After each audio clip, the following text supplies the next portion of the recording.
Today's storyline coming out of Detroit Lions training camp was the scrimmage they had. The ones versus the ones, offense versus defense. Defense is credited with 2 points for every stop they made.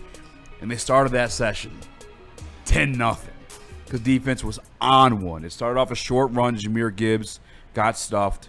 Then, and this is where we're getting to the point that you were making, Calvin Shepard sending these guys out like a pack of wild dogs. Jack Campbell blitz up the middle for a sack. Brian Branch, and this is start the session. Brian Branch, a blitz for a sack.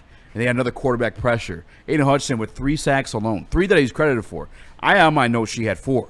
Because I guess one was considered quarterback pressure. But 4 sacks, and that's all. And that's not just all Dan Skipper sacks either. Alternating between Dan Skipper and 2 on Penei Sewell. Arguably, I guess if you just want to say the one, sure. But Aiden Hutchinson, the defense, absolutely phenomenal. The secondary, everyone from Terran Arnold, who left early, but like we determined in the beginning of the show. Not determined, but we found out he's fine. Yep. From Howlett, who stepped in for Meek Robinson, nickel, to Maddox, who was playing safety for Kirby Joseph. I mean, the defense looked phenomenal. The secondary specifically, we had everything on lock. The guys who made plays were the guys who typically make plays, Amon-Ra St. Brown. Jamison Williams did get one across the middle. Actually, both situations were across the middle. The deep shots weren't there to be taken. Mm-hmm. They were covered. And JG didn't have enough time.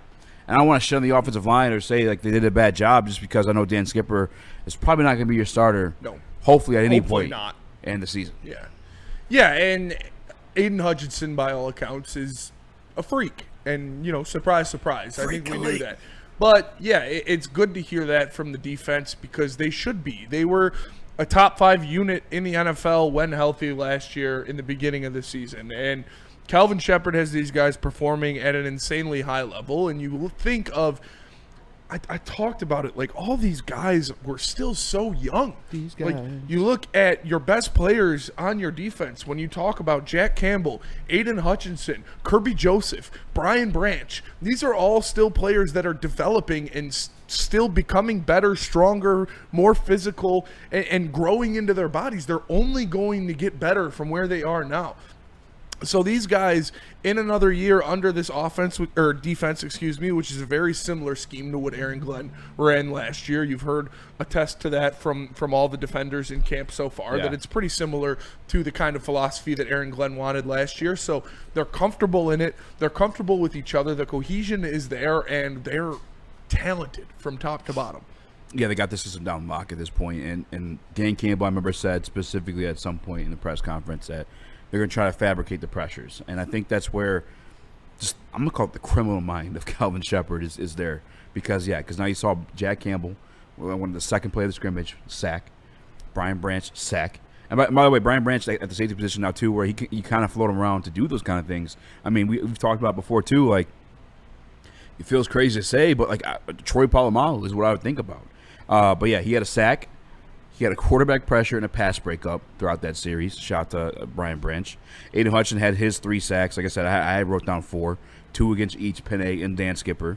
And then Jack Campbell was one of the coolest parts of camp was actually getting to see. I remember they talked about it in the press conferences, but like watching Jared call an audible and Jack Campbell response fucking like, oh, fuck it. Yeah, do that. Cut that. Then Jared go off again like, fuck, do this. Mm-hmm. Like, just that evolution in Jack Campbell's game and that specific play. I don't know what Jared Goff checked out of, but I know he checked into what ended up being like a screen pass to Jamison Williams, which I have some thoughts on that too. I thought that would be his development that we'd see like this year is his short game. Yeah. I just think screens is not his thing. Who, J-Mo? Yeah, because Jack, by the way, I don't know if you guys do this, he actually can fucking teleport. I mean, he's downhill. Jack Campbell is so fucking fast. Yeah. And Jamison Williams on the ground like quick as hell. And he just read the. That's why he was drafted where he was. His elite physical abilities, the way he gets downhill, his athleticism being so high at that middle linebacker spot. Like, yeah, Jack Campbell is growing up in front of our eyes, and by all accounts, he is going to take control of this. They say this is Jack's defense now. It's Jack's defense, and it's Captain Jack, man. He's the one out there. He's calling the plays. He's making things happen. And surprise, surprise, Calvin Shepard likes his green dot to be a linebacker. Like, no, and wow, surprise. But I think that, we're going to see a different level of Jack Campbell this year. And especially, again, I know this is kind of the easy button response. Like, that was easy. But Aiden Hutchinson being back helps every single aspect of that defense because of the pure chaos that he puts on the quarterback and the offense. Just having that kind of guy there, an all-world edge rusher that nobody can guard one-on-one and is going to make the quarterback uncomfortable because he's going to be breathing down his neck every single snap. That's going to make everybody else's job around them easier. It's going to create bigger holes for guys like Jack Campbell to go fill or to go get a running back or whoever. Yeah. It's going to make it an easier job for the cornerbacks and safeties to break on balls because quarterbacks aren't going to have all day standing back there waiting to make plays. Like the Aiden Hutchinson effect is the biggest part of this defense's improvement. Yeah, the only thing that the offense was really able to get going was, for the most part, was the running game, and it was Ja being an athlete where you can't catch him once he's gone. And then Dave Montgomery making a few plays as well. It's not like there's open lanes. Def has been phenomenal. Tate Ratledge. I guess I'll go there for the offense part of it. And a little bit of the defense. Before you do, I got something to ask you on defense just before we run away from it. Jack Campbell, I mean, I've never heard you guys gush about him so much. You specifically, Easy. I know Spencer has been aboard the Campbell train for a long time. But goddamn right. What's his ceiling looking like this year? Because I've never heard you speak so highly on Jack Campbell. Was he like the best player on defense today, but not named Aiden Hutchinson, or is there just so many dogs it's hard to put, a name on it? I said last year, this time of year, he'd be considered a top 10 linebacker. I think he's just outside. You need him to take that step in coverage, and unfortunately, I was watching the rookies. I was watching the defensive line, offensive line. I really didn't get to watch him in coverage too often. Outside of that time, that him and Jared Goff were just going back and forth, and that was just like awesome to see, like the maturation of him. But I think one thing he was guaranteed, you saw it last year, just the downhill stuff.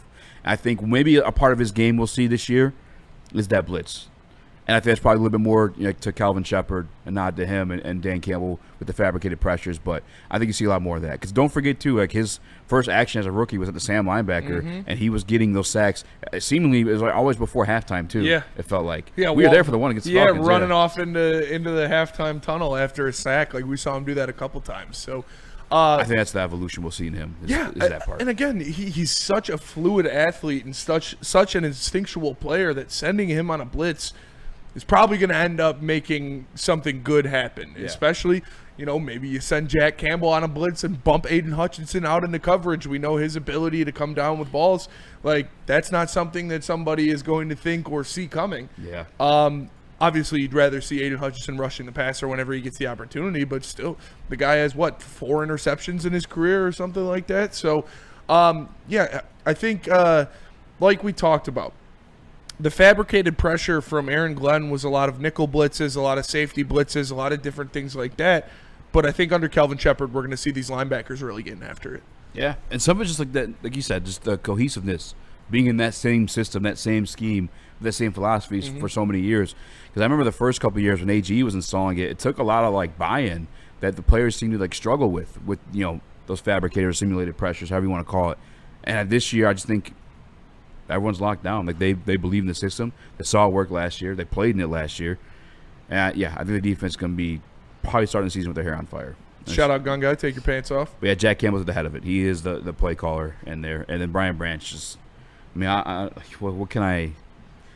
do I have to say? I don't think I have to say anything about Brian. You guys know. No.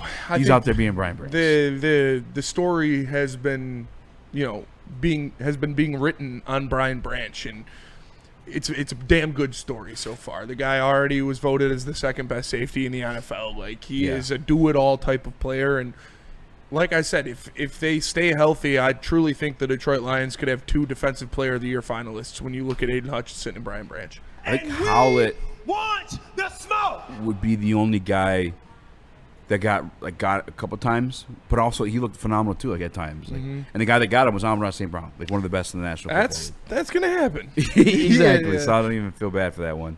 The lone touchdown of the offense was to I'm not the lone. They got another one too. One from Dave Montgomery up the middle at the goal line, and they got another one from Tim Patrick as well. So shout out to those 2 fellas. But defense dominated. Terrion looked good too. Hopped off the field. Again, shut him down. Just let him heal up. And I'm trying to think of another name specifically. I guess I'll talk about Tyreek Williams when we get back, because he had something to say to kind of confirm that as well. Well, first, let's look at this defensive depth chart so far that's been put out. This is, again, the unofficial depth chart for the Detroit Lions. Justin Rogers put it out there on Twitter. And, again, Aleem McNeil in there at starting defensive line. Maybe that's something you look at. But Outside of that, there's not too much that stands out. I think everything else is pretty boilerplate. You see Amik Robertson in there at nickel, DJ Reed and Terrion Arnold, Brian Branch, Kirby Joseph, obviously. The two linebackers, we know who those guys are going to be. Marcus Davenport, DJ Reader, Lee McNeil, and Aiden Hutchinson. So, yeah, it's pretty standard. That one does have them only listed as with the two linebackers. I guess it's with the nickel out there, too. So, you know what? Is that what their base defense is going to be? To be honest, I 4-2? I wasn't even paying attention. I should have. I want to shout to Chef in the Word Sports chat. He asked about Marcus Davenport. I apologize for he looks phenomenal too. Yeah. I mean, but we've been reading about that. I think we kind of knew. We know what Marcus Davenport is. I will say this: there was one point where I got kind of pissed because he fucking hit Jahmyr Gibbs it was really like someone had a brick wall. Just fucking smacked it over him. Like Marcus Davenport's a big dude. He's a big, monster. Strong motherfucker. That's why Brad Holmes gives him so many opportunities, is because his size and his athleticism and his natural bend and quickness are not things that the average human has. Like that is top 1% of the population type of stuff that Marcus Davenport has. So it's just if he can stay healthy. We know that's the whole thing with him. Barnes a thick MF too. Like Tate had a pole to catch him. It's not a pass play, so one of those Ben Johnson ones. And Barnes didn't make the play, but they made contact. Again, Tate's not a small guy at all either. And fucking Tate was like, Barnes fucked him up. All right, let's go to break. Come back. We're gonna talk about Tyleek Williams, a couple of these other rookies.